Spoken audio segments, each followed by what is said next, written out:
Te voy a desentrañar en una enseñanza lo que está ocurriendo ahora y qué es lo que realmente está pasando. 2025, abril.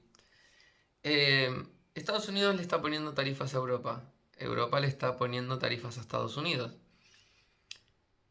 Se están peleando entre hermanos. Pero... Y luego te lo venden como si fuera tarifas para defender al pueblo. Las tarifas es proteccionismo. No hay más. Es una forma de recaudar para los gobiernos sin pasar por el Congreso. Los estadounidenses van a ganar dinero vendiendo productos europeos y los europeos van a ganar dinero vendiendo productos americanos. Pero los europeos o los americanos no son vos o yo, son los gobiernos, son los que imponen las tarifas. La gente normal como vos y yo simplemente vamos a pagar más caras las cosas. Nosotros vamos a pagar el proteccionismo de un lado y del otro. Las tarifas no son buenas para nadie. Es el principio de la decadencia. Es cuando en lugar de mirarte a vos mismo como el problema, empezás a patear balones fuera, como se dice aquí en España. Empezás a creer que todo el mundo, si corregís al mundo, entonces a vos te va a ir bien. Eso no funciona así. Nunca funciona así. No estoy hablando desde mi perspectiva de presidente, no, hay que irse a la historia y nos damos cuenta que no funciona así. Y no una historia muy lejos. Argentina, Venezuela, no funciona así. Lo que en realidad está ocurriendo, y la raíz de todo, es que China está aplastando. Pero aplastando. Y Europa y Estados Unidos no están pudiendo reaccionar. Y en lugar de reducir burocracia, o sea, mirar para adentro, reducir costes, mejorar eficiencia, ser más flexibles, innovar. No. Básicamente, todo eso viene desde darle libertad al individuo. Pero como todo eso no es políticamente correcto, porque sería deshacer muchas de las cosas que se han hecho hasta ahora, que de hecho ya lo están haciendo, lo están intentando, pero en la fricción política tarda demasiado tiempo y la economía se hunde más rápido que los cambios políticos. Entonces, manotazo de desesperado, las tarifas. ¿Por qué? Porque no requieren política. Trump se sienta en una silla, firma un papel y tarifas. Así se creen que van a solucionar un problema. El problema es interno, el problema es político. El problema es que los políticos, la gente, no nos podemos poner de acuerdo en nuestros países para solucionar el problema que tenemos internamente de que no podemos producir, de que no somos eficientes, de que tenemos mucha burocracia, de que nuestros gobiernos son enormes y que gastan un montón. Eso es lo que no podemos solucionar. Pero el presidente, como no quiere pasar por todo lo que hay que pasar, que tiene un costo político muy alto y además, si es que lo puede conseguir, la economía ya estaría hundida para el momento que lo consigue, entonces opta por las tarifas. Es la vía rápida, fácil. Pero no soluciona el problema a largo plazo. El problema a largo plazo lo que hace es empeorarlo. A corto plazo parecería como que recauda más, pero no, lo único que hace es cerrar empresas, evitar comercio, beneficiar a algunos sectores y otros no, distorsionar el mercado. Porque ¿quién es Donald Trump? O nadie para decir con quién hay que comerciar, cuánto hay que cobrar. ¿Quién es él? ¿Qué sabe? ¿Y por qué un mercado tiene tarifas y otro no? ¿Y por qué ese mercado tiene tanta tarifa y el otro tanta otra? Esto es una distorsión política en toda regla. Esto es anti-mercado totalmente. Es anti-libertad comercial. ¿Por qué esto es una enseñanza? ¿Y por qué utilizo esto? Porque está pasando ahora. Y esto es una enseñanza para vos cuando seas grande, que cuando empieces a ver tarifas, porque esto va a volver a pasar, porque esto es el manotazo de ahogado de una democracia rígida, sepas lo que está pasando. Cómo funciona el mundo, cómo operan los gobiernos.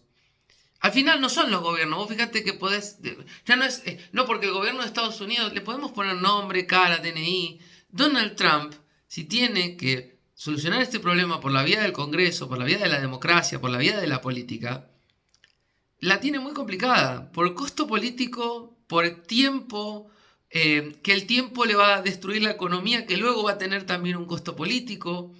Y mientras tanto otros países que son más flexibles como China, y no es que China sea el país de mercado libre, la flexibilidad de China es que no tiene política, es un imperio comunista dictatorial, ellos dicen y se hace, no hay fricción. ¿Por qué te pensás que, por ejemplo, la empresa más valiosa del mundo es la saudí, esta que extrae petróleo? Es más valiosa que Apple, que Microsoft y que todas estas juntas, y que Google juntas. ¿Por qué? Porque no hay un interés político como si pasaba con Maduro en Venezuela de meter amigos en el sector petrolero para ganar votos. La intención de Maduro es ganar votos. Le da igual si gana más o menos dinero porque ella lo tiene mucho. Y si no, hace alguna movida política con Putin y ella gana dinero.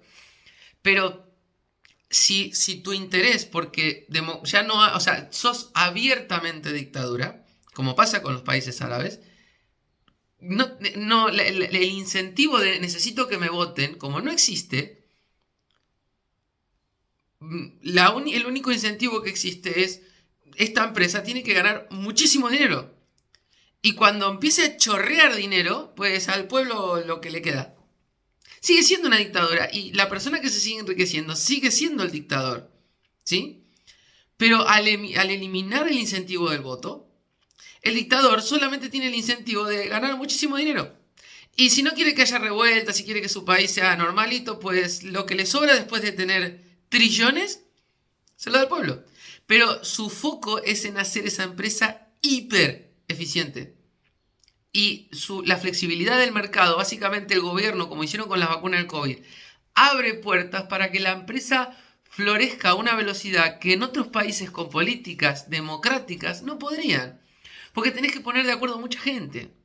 Entonces, lo que está ocurriendo es que las dictaduras como la saudí, las dictaduras como la china, en la que han entendido que los mecanismos de mercado son los más eficientes para hacer que una empresa sea eficiente y produzca bienes y servicios a los mejores precios posibles, utilizan su flexibilidad por esta falta de democracia de alguna manera para abrir el camino del mercado a empresas que cuando son hiper eficientes luego las utilizan como un arma geopolítica, ¿no?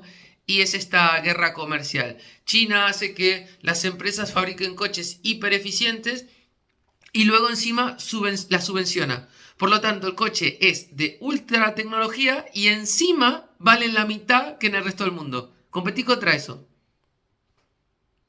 No, porque en tu democracia vos creces, dejás que la empresa florezca, la regulás, entonces la capaz, entonces todos crecemos igualito. A la China le da igual, él le abre el mercado y dice los demás que se mueran. Esta es la vida de esta empresa porque esta empresa luego yo subvenciono los coches, conquisto el mundo. Y lo que está mirando China no es el corto plazo de vamos a estar todos bien, no, quiere conquistar el mundo. Y lo hace en el campo de batalla y con las armas de sus oponentes, que es el mercado libre.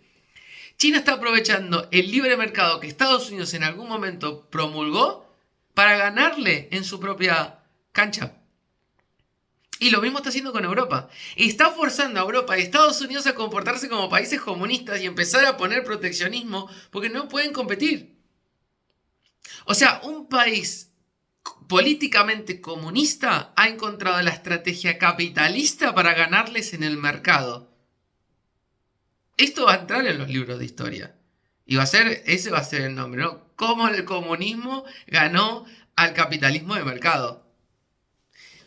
Esto es lo que está ocurriendo. Lo importante acá de entender es que lo vas a pagar vos y lo voy a pagar yo y lo vamos a pagar las personas. Mientras los países se pelean y en lugar de los gobernadores mirarse el ombligo y decir, ¿no será que el problema somos nosotros? No, no, no, no. Yo te peleo y te peleo y te peleo y mientras tanto China sigue avanzando porque China lo tiene claro, igual que los países árabes. Colocan un comunismo y dicen, ellos tienen el poder de tener todo el dinero que les dé la gana, pero su incentivo al dejar de ser el voto ha pasado a ser que las cosas en la economía funcionen. No es una socialdemocracia, no es una democracia, son imperios que han conseguido una vía de mercado para darle viabilidad a su imperio, su dictadura. Es muy inteligente. Ahora, el problema que tiene es que si llega a haber alguien en el poder chino, saudí o lo que sea que tiene ansias de poder, como puede llegar a ser Putin, tenés un problema. O sea, estos países prosperan siempre y cuando el dictador de turno sea listo, se entere. Porque después tenés un montón de otras dictaduras. La de Maduro, el tipo ese no puede hilvanar dos frases. ¿Vos creés que va a ser lo suficientemente inteligente como para abiertamente decir esto es una dictadura? Aquí nadie va a votar más. Yo ya no tengo que poner amigos en ningún lugar, así que fuera todos los amigos improductivos. Vamos a poner gente que haga que Venezuela sea una potencia porque vamos a sacar petróleo hasta que me chorree dinero de los bolsillos. No le da la cabeza para tanto. Él se sienta, acepta un favor político, le dan un dineral y ella con eso está contento y mientras tanto toda su población se muere de hambre. Te toca un Maduro y te hunde el país. Te toca un Xi Jinping y te crea China. Es tan simple como eso. Pero las tarifas y cómo funciona el mundo no van a funcionar. Esto es una guerra comercial disfrazada de proteccionismo. Y ahora la guerra comercial de Trump va más allá de China. Y lo vamos a pagar muy caro. Y el mundo está haciendo ahora mismo, y creo que en tu época ya será bastante más claro, está haciendo un shift, un movimiento hacia el dominio de China, un dominio mundial de China.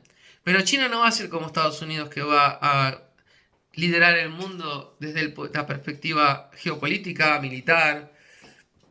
No, China tiene un poderío económico, es decir, una productividad, una flexibilidad, un foco en el mercado tan brutal que no hay región en el mundo que le pueda hacer frente. Porque China en el momento que ve la oportunidad de una empresa que puede crecer en el mercado, simplemente la deja tranquila, la hace crecer, y luego comienzan las subvenciones. Pero no subvenciona, es muy inteligente porque no subvenciona a la empresa como pasó con Japón, que la empresa Mitsubishi creo que era, recibía un montón de subvenciones y las subvenciones llegaron a exceder el beneficio de ventas, por lo tanto la empresa se transformó en vamos a hacer buenos coches a cómo hacemos para obtener subvenciones.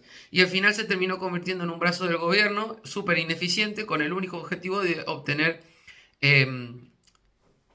no subvenciones. Los chinos son más inteligentes que eso. Dejan a la empresa que compita en el mercado para que el mercado las oriente y las haga crecer. Y cuando ya las tiene a punto caramelo, como quien dice, hace dumping. Y ya está, es que es una estrategia muy... O sea, dice, vos cualquier cosa que saques del país, te lo subvenciono, pero lo de aquí, capitalismo. Es muy inteligente, es muy inteligente. Y les está yendo muy bien. Y espero que Xi Jinping no muera nunca y si no que deje un clon. Porque no tiene mucho recorrido este tipo de políticas si el que viene detrás no se entera, como podría ser un Maduro. Así que bueno, ahí va la enseñanza y bueno, 2025 va a ser duro, pero hasta el 2030 vamos a ir en decadencia. Al menos los próximos 4 años van a ser decadentes. Así que hasta 2029. Yo creo que en 2030, cuando ya asuma otro presidente y Trump haya dejado los colgajos de Estados Unidos, la vamos a pasar mal. Al menos de este lado del lado de... Le dicen Occidente, pero nosotros somos más Oriente que Occidente, según el meridiano de Greenwich. Pero es igual. La vamos a pasar fea. La única opción de que esto pueda llegar a ir bien es que Estados Unidos de alguna manera mágica pueda encontrar el dinero necesario como para pagar su deuda ingente, que haga mantener el dólar como moneda de reserva y que todos trabajemos lo suficiente como para pagar todas estas tarifas y todos los impuestos que nos impongan para de alguna manera saldar las cuentas para que luego haya como una especie de reseteo burocrático y que nos pongamos todos a tiro para poder producir. Pero el problema de todo esto que estoy diciendo, que aún siendo posible, es políticamente un suicidio y aparte que los tiempos de la política que se requieren para hacer estos cambios no requieren de un mandato. Requieren de por lo menos como mínimo 3. Y que la gente y la gente que, o sea, la gente en el pueblo y los que están en el gobierno estén todos alineados como soldaditos. Si no, esto no va a ningún lado. No porque la política te cachetea de un lado para el otro. Es como que ahora, por ejemplo, saquen a Milei y pongan a Massa, o sea, al peronismo otra vez. Van a tardar 0, en volver a donde estaban. Lamentablemente, la continuidad de un sistema que funciona es muy difícil porque al final termina siendo las personas particulares e individuales las que corren los sistemas. Y ahí está, el día que Elon Musk no esté, difícilmente sus empresas duren mucho más. El día que Steve Jobs dejó de existir, Apple dejó de innovar a la velocidad que lo hacía. Los individuos tenemos mucho más peso del que nos creemos y los gobiernos intentan colectivizarnos, pero en realidad el poder está en el individuo. Y lo vemos todos. Lo que pasa es que, bueno, política. Ahí te lo dejo.